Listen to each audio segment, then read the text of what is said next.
Here's a little something I just came up with. I thought I'd share it with you. This is the typical firebox that I've been doing for some time. My light is like in my eyeballs here. I don't know what's going on. But at any rate, this has a front end, like a face on it, and it has a spot for some LEDs where you can have flickering fire, and it screws into the plastic holes, and then it has a threaded spot here where you can actually hook up to a connector to the tender, and that way you could relieve your chassis bolt on the bottom of the chassis for a trailing truck. And this is what the firebox looks like, and this is how it's designed, so it fits into, and each one is unique. This is for the Atlantic, okay? And that's pretty neat. And they're very popular where you want to get that fifth truck going, that trailing truck. Now this is a 312. This is an old K5, but as you see, it has a piece of metal there, and I can't do the same kind of thing. I can't just slide something in. Now sometimes that piece of metal will have a threaded spot on it, and I don't know if I have one here. Yeah, here you can see that threaded piece, which is what we would use then to hook to the tender, and that would still free up that bolt down below this screw here, where you could put a trailing truck behind it, and that's always cool to have the trailing truck. So this one you can't do it. But what I just came up with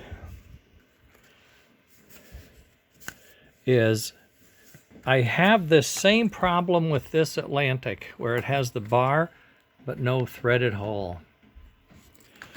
And I took one previous design and I modified it to add underneath. You see there's a step, like a little notch there, a little step.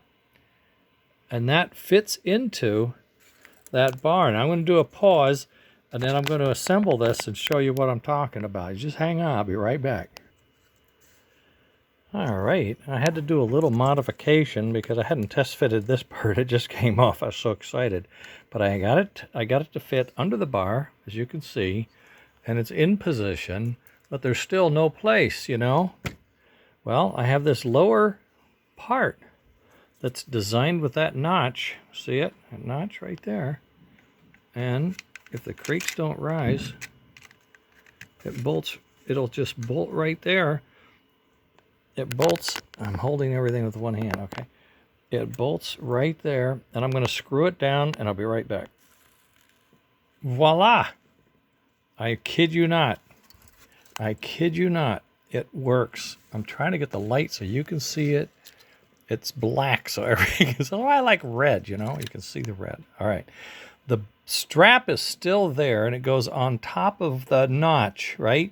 The flicker fire will be right there. We still have room for a, there is room in there for a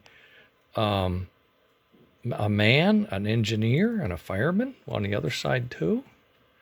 And look at that.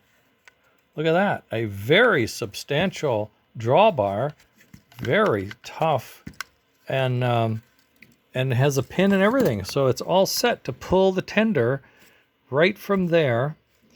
And then this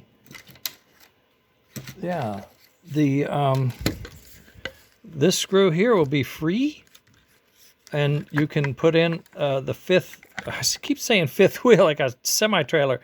The trailing truck could go there, and you can hook up there, and it'd be just like a real engine. Isn't that awesome?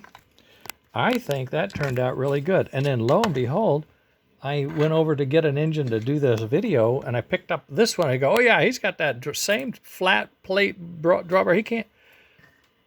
But this is a K5. This is the Pennsylvania, so 312, 300 series, 310 series. So I can do the same thing. I can take that existing firebox and modify it just like I did this one, adding this second piece with screw holes that tie into them. Very main structure. You know, they're tied right into the very main structure of the piece, so it's going to be really strong. And then you can have that as a drawbar, and you can pull your train. Okay, that's a 5-digit one.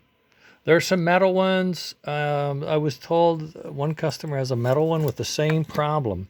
So anyway, I may just have to let him know about this and see if he wants to try it for me. Fun, huh? Okay, that's new. That's something I dreamed up like yesterday. Threw it together, printed it out, put it on there. Had to do some grinding, but that's always a first time try thing. And it worked. By golly, it's going to be a way to go. If you have that strap across your rear of the cab and you can't put a thread in it and you don't want to make it weird. So, I mean, this one's perfect because it's there, okay? But you could still put something under that, mount something under it that would make it more attractive, I suppose. Is something else you could think about. Anyway, there it is. That's what I wanted to share with you today because I thought that was cool. All right, later. Bye.